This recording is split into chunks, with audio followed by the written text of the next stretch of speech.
Bien, continuando con nuestra materia de lógica y argumentación jurídica, en la sesión anterior nos quedamos en la parte de la lógica de lo razonable y establecíamos precisamente que en estas operaciones, ¿no?, racionales, para establecer el fin, para encontrar los razonamientos correctos, para encontrar la verdad, para llegar a un punto de conclusión justo o en plena justicia. Y en ese sentido, los seres humanos, en este caso los operadores del derecho, pues no solamente llevan a cabo esta parte, este ejercicio de raciocinio, ¿sí?, sino también justamente llevan este ejercicio de pensamiento,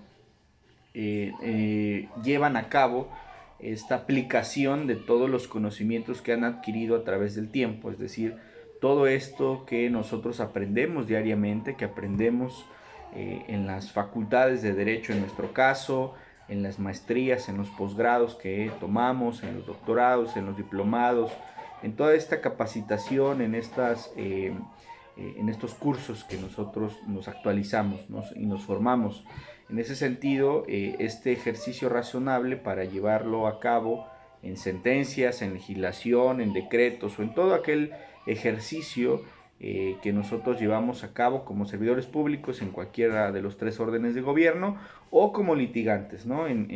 Si nosotros nos toca defender los intereses de una persona, pues llevaremos a cabo estos ejercicios de razonabilidad, pero siempre, y es lo importante destacar aquí, siempre apegados a lo que establecen las normas, lo que se establece en la ley, en la constitución, en los tratados internacionales, en la jurisprudencia local e internacional y en la doctrina, ¿sí? Nosotros en ese sentido, para poder llevar a cabo este ejercicio, pues tenemos que pugnar por el Estado de Derecho. ¿Y cuál es este Estado de Derecho?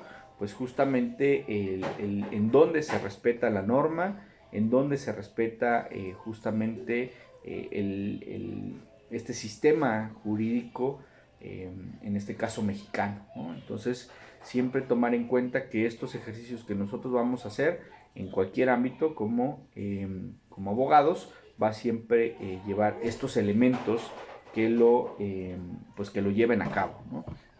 En ese sentido, pues siempre y no perder de vista que esas son nuestras bases de actuación.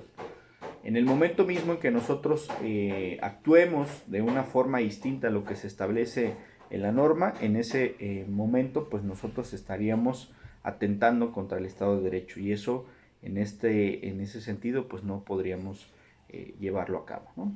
Y aquí hay una parte también bien importante, que es justamente la experiencia propia o ajena, ¿no? En materia penal, por ejemplo, se ocupa la lógica, las máximas de la experiencia, ¿sí?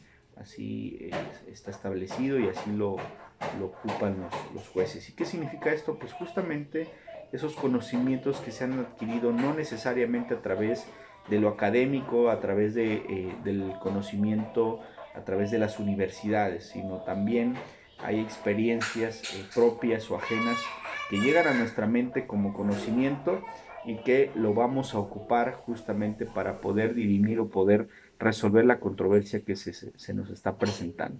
Y esto es totalmente viable, necesario, incluso obligatorio que se haga, ¿no?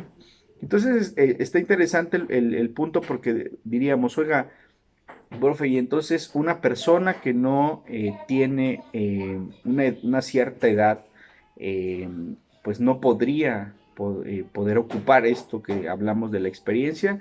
Yo diría que no. ¿Cómo nos llega el conocimiento a nosotros? Como lo establecía, puede ser propio, pero también puede ser ajeno. Es decir, no necesariamente nosotros tenemos que haber vivido necesariamente esa situación de conocimiento para que pueda llegarnos, ¿sí? Para eso justamente están los libros, ¿sí? Como un punto de vista, en el sentido de que a través de los libros, de las lecturas, nosotros podemos adquirir experiencia, ¿sí? Hoy que está de moda el uso de las tecnologías de la comunicación, ¿sí? Pues justamente ahí están muchos tutoriales, están muchos videos en donde hacemos estos ejercicios para poder compartir esa experiencia en asuntos, esa experiencia en determinadas materias, ¿no? Entonces creo que esto del conocimiento puede llegarse de esas maneras y hay que ocuparlo, hay que utilizar estas herramientas, hay que aprovecharlas, ¿no? Hoy tenemos la gran posibilidad de poder tomar una clase a distancia, de poder tomar una clase que difícilmente, dadas las distancias geográficas, pudiéramos trasladarnos cada vez a tomar esas clases, ¿no? Y hoy estas tecnologías pues nos dan esa posibilidad y creo que pues debiéramos ocuparlas, ¿no? Entonces, para el ejercicio de la lógica de lo razonable y la argumentación, pues pueden ser esas experiencias propias o pueden ser también ajenas, ¿no? Cumplidas estas operaciones o estos ejercicios, ¿sí? Sucede que sin embargo a veces cuando las personas o los operadores del derecho ponen en práctica determinada acción, ¿sí? Pues no llegan a las conclusiones que se esperaban, ¿no? Sea porque ese operador no calculó correctamente las posibilidades actuales, las circunstancias que se viven en este mundo. Insisto, podemos nosotros aprender de la experiencia de otros abogados en otras latitudes del mundo, pero tenemos que ser cautelosos, tenemos que ocuparlo con mucho cuidado, porque la realidad de aquel país no es la realidad de nuestro, no es la realidad de donde nosotros estamos ejerciendo el derecho, ¿no? Entonces, por eso puede ser que un mal cálculo en la aplicación pues nos lleve a errores, ¿no? Y esto lo vemos muy marcado justamente cuando en nuestro país pues se pretende implantar un sistema jurídico pues copiado, se pretende implantar una ley que a lo mejor en aquella latitud está funcionando, pero aquí no. Entonces esta lógica pues nos va a llevar a veces a cometer errores. Por eso la lógica de lo razonable es que justamente tomemos en consideración estas circunstancias que rodean esa realidad para ver si realmente puede ser la misma, ¿sí? O puede ser inadecuado, ¿no? Entonces, nosotros tenemos que evitar eso justo pensando, razonando y haciendo estos cálculos para que cuando nosotros lo llevemos a la práctica, al mundo real, pues no resulte ineficaz, ¿sí? Y entonces, esa es por una parte. La otra es el paso del tiempo. ¿Cuántas legislaciones nosotros en nuestro país tenemos que por el transcurso del tiempo la realidad ya es totalmente distinta a cómo se fundó en aquel momento? De ahí la necesidad de que nosotros estemos constantemente eh, pues modificando, actualizando nuestras normas, ¿sí? Porque las circunstancias actuales muchas veces distan de aquel momento histórico en el que se estaban dando, ¿no? Entonces es importante, ¿sí?, que lo tomemos en consideración al momento de llevarlo esto a la práctica, ¿no? En ese sentido, no debemos de perder de vista que todo lo que nosotros hacemos como operadores del derecho está llevado a cabo para seres humanos. Los seres humanos tienen esta característica de que en todo momento están evolucionando, están cambiando. Si cambia el pensamiento, si cambia la forma de actuar del ser humano, en consecuencia va a cambiar la realidad de lo que nos rodea, ¿sí? Entonces debemos llevarlo a cabo, ¿sí? Justamente teniendo en cuenta ello, ¿no? Y esta lógica de la acción humana, ¿sí?, está limitada o circunscrita, como decía, condicionada o influida por la realidad del mundo en el que opera, ¿sí? En el derecho, esta circunstancia condicionada o influida para la realidad del mundo debe de tomar en cuenta aspectos sociales, históricos y particulares del caso, como lo hemos venido manejando, en el cual y para lo cual son producidas las reglas jurídicas, lo mismo que las generales que las individualizan. Recuerden que las leyes son abstractas, te prohíben algo, no puedes apoderarte de algo sin consentimiento de quien tiene para darlo y con ello no lo puedes usar o lucrar con ello. Es algo abstracto porque a nadie se le está dirigiendo esa norma, esa prohibición. Se le está diciendo a todos, no puedes hacer esto porque es es una conducta prevista en la ley penal que por lo tanto va a traer una consecuencia de derecho, que en este caso sería que te detengan y que te pongan a disposición del Ministerio Público, ¿no? y el Ministerio Público, derivado de una investigación, pues podrá en todo momento pues pedirle al juez, a lo mejor, y dependiendo de las circunstancias, pues una medida cautelar acorde a estas mismas, ¿no? Entonces, no perderlo de vista nunca, que cuando esto abstracto, la norma, la comete esa conducta un ser humano, pues hay que individualizarla. Cuando se individualizan esas sanciones, pues van a depender justo de todas estas circunstancias. La edad de la persona, la religión de la persona, las preferencias ideológicas, políticas, sexuales, etcétera, ¿no?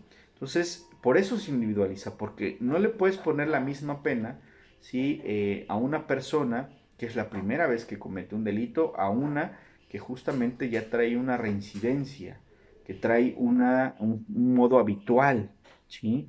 Incluso, si no hay medio violento, pues la persona puede llevar su procedimiento fuera de la cárcel. Pero cuando ya hay habitualidad en la comisión de los delitos, puede ser que el Ministerio Público argumente y pruebe fehacientemente que hay un alto riesgo de la que persona evada la acción de la justicia. Luego entonces hace necesaria una prisión preventiva necesaria, como su nombre lo indica, ¿sí? Para decir, pues es que no lo podemos dejar en libertad porque hay un alto riesgo derivado del cúmulo de sentencias condenatorias, de que esta persona lleva una forma habitual de error, ¿no? Entonces puede ser que sea una causa justificada, a lo mejor en el estado en el que se le detiene ni siquiera tiene una residencia, no tiene un arraigo domiciliario, y entonces pues eso pueda presumir razonablemente que puede evadir la acción de la justicia. Es decir, vean este ejemplo como una forma de cómo estamos individualizando. O sea, un mismo delito, ¿sí? Pero cometido por personas distintas, nos lleva o nos obliga a que tenemos que motivar y fundamentar, ¿sí? Como un entendimiento de un razonamiento o un argumento para decir, en este caso específico, no puedes dejarlo en libertad, no le puedes poner una medida cautelar consistente a lo mejor en una garantía económica, porque es muy probable, lógicamente, razonablemente, que la pague y evada la acción de la justicia. Entonces, pero ¿qué va a una persona que es primo delincuente, que tiene un arraigo domiciliario donde ha cometido el delito? Si las conductas posteriores a la detención han sido de cooperar en todo momento, entonces a lo mejor el juez dice, no hay necesidad de cautela, no hay necesidad de que nosotros lo privemos de su libertad, ¿no? Entonces, vean cómo y así funciona el derecho, al menos eso es lo que intento explicar, que va a depender de todas estas circunstancias que van a rodear el caso, ¿no? Estas valoraciones, esta argumentación que se va a dar en cada caso concreto, ¿sí? No debemos de perder de vista, ¿sí? Esta dimensión valorativa o estos criterios axiológicos, ¿sí? Llevados a cabo justamente porque buscamos la justicia. ¿Y qué es la justicia? Darle a cada uno lo que le corresponde, pero aquí viene esa gran pregunta, ¿y qué le corresponde a cada persona? Y entonces aquí la lógica y la argumentación pues juegan un papel fundamental, ¿sí? Acompañado de todas estas circunstancias de modo, tiempo, lugar y estos factores externos e internos que van a decir, bueno, en este caso específico lo vamos a llevar desde esta manera, ¿no? Entonces todas estas son herramientas encaminadas a que esa argumentación pues sea totalmente sustentada y que sean razonamientos correctos, ¿no? Estas valoraciones son concretas, es decir, están referidas a una determinada situación humana real, a una cierta constelación social, y en consecuencia deben tomar en cuenta todas las posibilidades y todas las limitaciones reales, ¿sí? Las valoraciones constituyen la base o apoyo para la formulación de propósitos, esto es, para el establecimiento de finalidades. ¿Cuál es la finalidad de una norma prohibitiva? Pues justamente que exista, como dice Juan Jacobo Rousseau, paz y bienestar social. Por eso se hacen las normas, para eso hay normas prohibitivas. No hagas esto, ¿sí? Es limitar tu conducta. ¿Por qué? Porque traería una consecuencia. Si no respetamos la norma, ¿qué va a suceder? El caos. ¿Por qué? Porque cada quien va a hacer lo que quiere y justamente esto trae consecuencias y tendríamos que regresar a la ley del más fuerte, ¿sí? Al ojo por ojo y diente por diente, ¿no? Y eso no es el ideal, ¿no? De un mundo o de una sociedad que aspira a un total respeto por la norma y a un Estado de Derecho en sí mismo, ¿no? Aquí lo que queremos es que se respete la norma en todo momento para poder justamente aspirar a ese mundo ideal en el que todos nos respetamos y todos estamos bien, ¿no? ¿Podemos erradicar el delito del mundo? Creo que no. Lo que podemos hacer es disminuir la incidencia delictiva y que los delitos que se cometan no queden impunes, que haya justamente un juzgamiento, una sanción para las personas que se atreven a romper este esquema de armonía, ¿no? La formulación de propósitos y establecimiento de fines, ¿sí?, no solo se apoya con sobrevaloraciones, sino que además están condicionados por las posibilidades que ofrezca la realidad social humana concreta. El señalamiento de los fines y los propósitos es el resultado de la combinación de conocimientos sobre una realidad particular con unas valoraciones concebidas como pertinentes respecto a esa realidad. ¿Qué significa esto? Pues justamente que yo, al advertir un problema social, imagínense, o hablemos nuevamente del aborto, ¿por qué es un problema de salud pública el aborto? Porque hay muchas mujeres que están practicándose abortos de forma clandestina. Entonces, ahí están las estadísticas, están los datos duros. Ya advertí un problema, ya tengo los datos duros, ya sé que es un problema de salud pública, entonces yo, Estado, tengo que resolverlo. ¿Cómo? En algunos casos, no haciendo prohibitivo, punitivo, no poner una pena a la mujer que decide practicarse un aborto. Y no obstante eso, o sea, no solamente le quito la penalidad, es decir, lo vuelvo que no sea un delito, sino además tengo que crear las políticas públicas adecuadas que la lleven a un lugar digno, salubre, para poder practicárselo, ¿no? Porque no solo, bueno, ya no va a ser delito, ¿ok? ¿Y qué? ¿Dónde se lo va a realizar? Bueno, el Estado está obligado a garantizar, dice la Organización Mundial de la Salud, el máximo estado de bienestar físico y psicológico de los seres humanos. Eso es la salud. Entonces, el Estado es el primer obligado a cumplir esto, ¿no?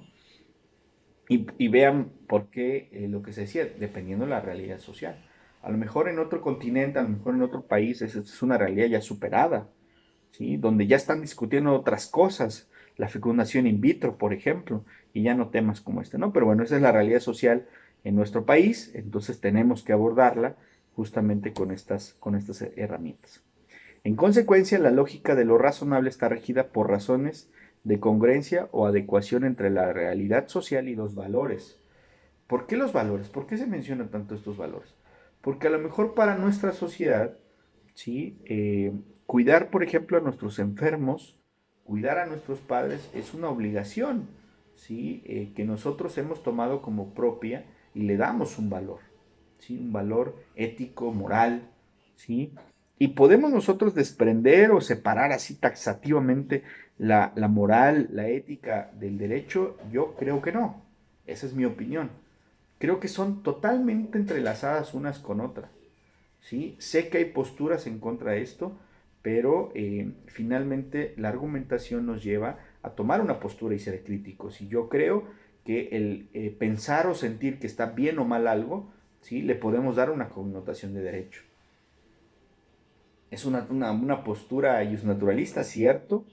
Porque decimos, no necesito una norma que me diga que no puedes golpear a otra persona, por ejemplo. No necesito una norma que digas que estás obligado a cuidar a tus padres a determinada edad o dar alimentos a tus hijos. No necesito una norma. Mi propia naturaleza, mi cosmovisión, mi propia carga axiológica me dice que si yo no lo hago está mal, razonablemente. Y entonces vean cómo tiene una carga axiológica. Y entonces, ¿qué hacemos nosotros? Pues justamente lo dotamos de contenido jurídico. Y entonces ponemos en el Código Civil las obligaciones de los padres, las obligaciones de los hijos. Incluso lo llevamos más allá y decimos, si no cuidas bien a tus hijos y les pasa algo, es una omisión de cuidado y eso es delito también. El incumplimiento del deber alimentario tiene consecuencias civiles, familiares y también penales. Entonces vean cómo esta parte valorativa pues tiene un contenido totalmente jurídico, ¿no? Hay cosas que no están reglamentadas, sí. Hoy no está totalmente reglamentado el derecho a morir dignamente, por ejemplo. En Veracruz al menos no. Hay por ahí una ley que te dice, bueno, ve al notario en el caso de que tú decidas que si estás en una situación de salud complicada puedas decidir morir anticipadamente, ¿no? Pero no está tan claro. Entonces, ¿Existe el derecho humano a morir con dignidad? Yo creo que sí. ¿Sí? Si la vida se trata de vivir feliz, sin dolor, sin sufrimiento, luego entonces cuando estás en estas condiciones puedas tú decidir o decidir a alguien más por ti y así establecerlo, decir que se termine la vida, no, porque la vida no es para sufrir. Y esa es una decisión que también podemos nosotros tomar, como tomamos la decisión de donar o no donar órganos, como tomamos la decisión de hacer o no hacer algo, dar un apoyo a personas de escasos recursos o no darlos, ¿sí? Hay todavía cargas emotivas, valorativas, axiológicas, éticas, que no están reguladas, sí. Ir a misa o no, a nadie lo van a obligar, ¿verdad? Es un tema de ideología. Dar ayuda a los necesitados todavía es una decisión propia que se queda en esas reglas morales, en esas reglas éticas, ¿sí? O sea, no todo tiene que estar reglamentado en el ámbito del derecho, eso es una realidad. Yo inclusive me atrevería a decir, lo que debiera pasar en el mundo es que existan cada vez menos leyes y que sea la propia condición humana la que te diga o que te obligue a hacer o no hacer algo. Porque somos seres humanos, ¿sí? Pensantes, somos seres humanos que de alguna manera tenemos esa carga, ¿sí? De conciencia. La conciencia es magnífica en esto. Tú sabes perfectamente cuando haces algo mal y esa carga de conciencia que te va a traer, hiciste algo mal y tú lo sabes, ¿sí? ¿Qué pasa en el mundo? Pues que el ser humano se ha pervertido, se ha vuelto malo y entonces ya no importa ese cargo de conciencia y no le importa sentirse mal en ese sentido y hace la conducta. Entonces hemos llegado a ese extremo que entonces ahora todo hay que reglamentarlo y todo hay que decirlo y todo tenemos que... y se ha abusado, esa es otra realidad, se ha abusado del derecho penal, por ejemplo, para poder reglamentar la conducta y entonces ahora todo lo volvemos delito, ¿sí? Porque entonces pareciera que tenemos que aumentar penas, tenemos que hacer más grave todo esto para que la persona decida no hacerlo, ¿sí? Y a veces yo creo que no funciona. ¿Sí? Yo creo que lo que pudiera funcionar en este país es que le apostemos no a la sanción, sino a la prevención. Creo que somos seres pensantes y entendemos que si le da las posibilidades de tomar una decisión o una opción diferente a delinquir, puede ser que una gran parte de esa población delictiva pues decida no hacerlo, ¿no? O sea, valores, creo que en este país eso falta, valores, falta formación, falta educación con sentido social, ¿sí? Que se ha perdido, ¿no? La propia dinámica del mundo, pues sí, así lo lleva, ¿no? Ahora ambos padres tienen que trabajar, ¿no? Ahora todo va más rápido, ¿sí? Las distancias, las horas laborales, ¿no? Son otras realidades, pero creo que el hecho de que evolucione el humano y evolucione la sociedad, creo que lo único que no debiera cambiar y lo único que no debiera por qué ser distinto son los valores, esa conciencia, esa alma, ese amor por el prójimo, desde un punto de vista filosófico, si ustedes lo quieren ver, pero creo que muy aplicable a lo real. Entonces, esta lógica de lo razonable, ¿a qué está orientada? Pues a las enseñanzas extraídas de la experiencia humana y de la experiencia histórica. ¿Qué tiene que pasar en este país? No olvidar su historia, no olvidar sus orígenes y pues no repetir esos errores, ¿no? Esto es de la experiencia individual y la experiencia social. Somos seres sociales, pero somos seres individuales, ¿sí? Actuales y pasados, y tenemos que nosotros ocupar esa experiencia como un elemento de la lógica. O sea, ¿por qué decimos que estos aspectos de la experiencia histórica es parte de la lógica de la acción humana? Porque justamente si sabemos y aprendemos desde chiquitos que si yo me acerco mi mano al fuego me quemo, que si yo no mido, ¿sí? Justamente y me subo a una silla y me aviento, me puedo lastimar. Y eso lo vamos aprendiendo desde chicos, ¿sí? Entonces, esos conocimientos son experiencia. ¿Y qué te va a decir? Pues bueno, si ya sabes que acercas la mano al fuego y te quemas, pues difícilmente lo vuelves a hacer. Entonces, en los aspectos sociales, económicos, culturales, en nuestro país pareciera que lo olvidamos.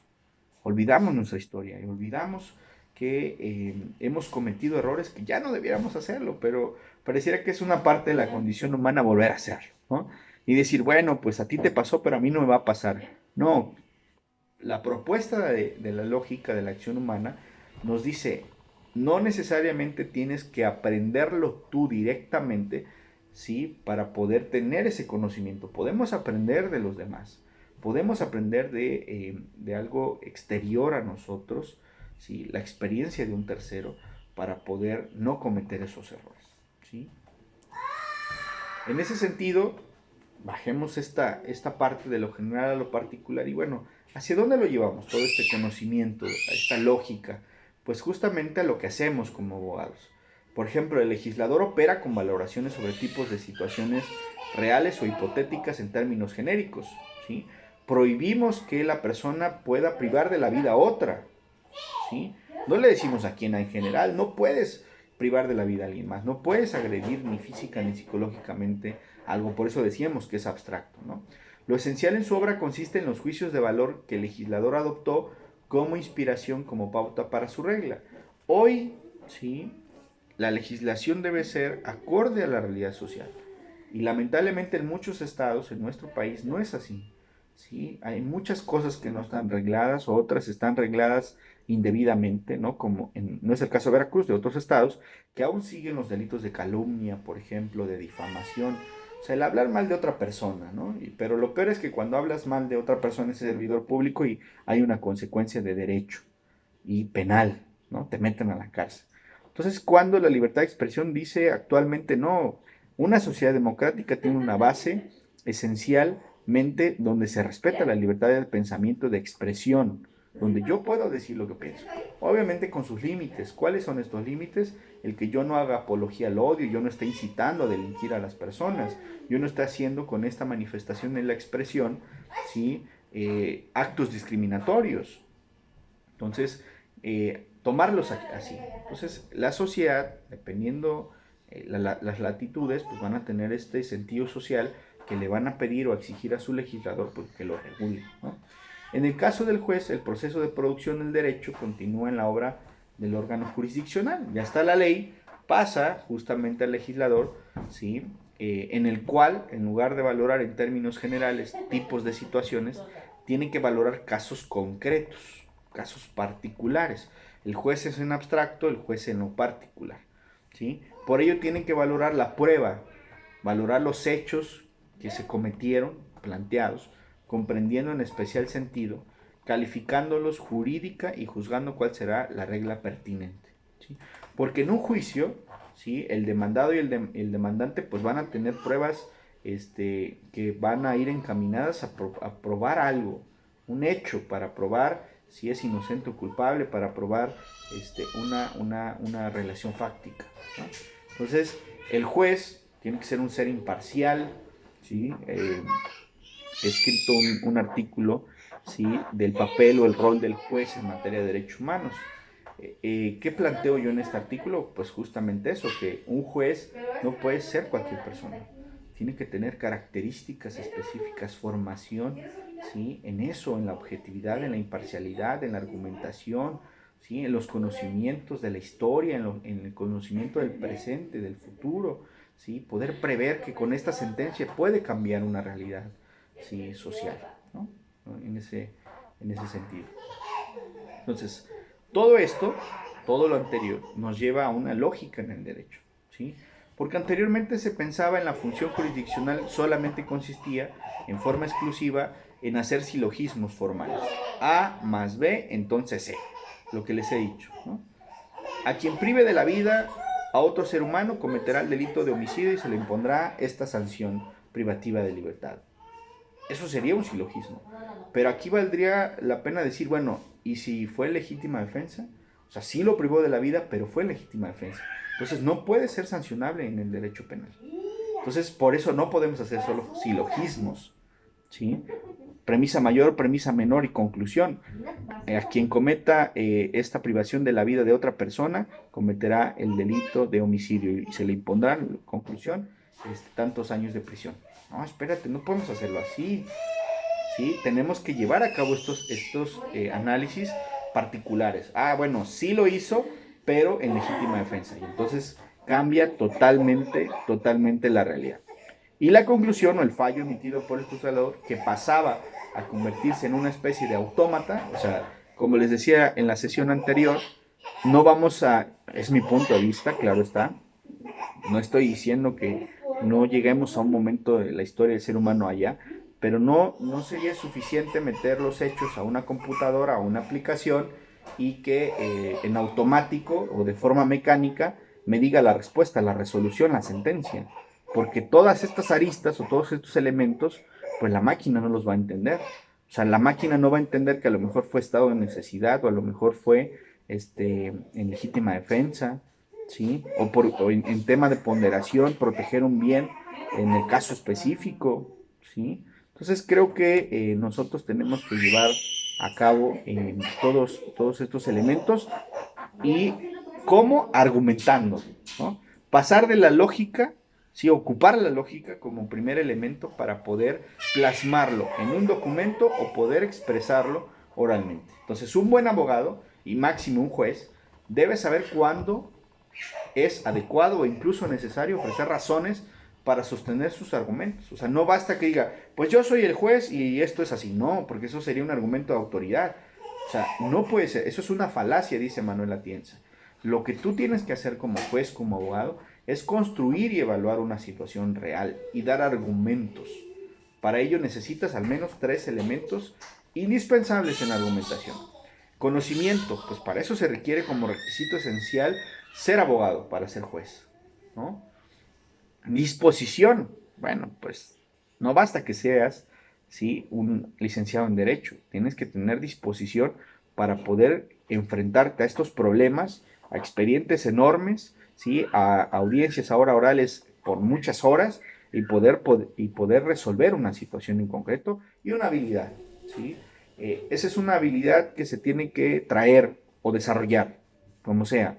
Pero si no te gusta leer, pues difícilmente vas a poder lograr esta habilidad de los jueces para poder leer tanto y poder sintetizarlo en una sentencia, ¿no?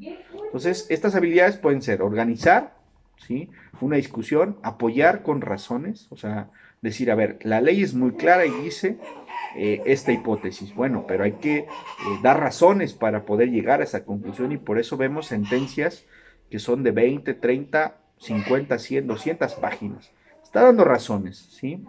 Saber cuándo y qué preguntar. En una audiencia, por ejemplo, el propio juez, si no las partes no lo han preguntado, él puede decir, a ver, yo voy a resolver, yo tengo una duda, a ver perito, a ver testigo, a ver víctima, ¿sí?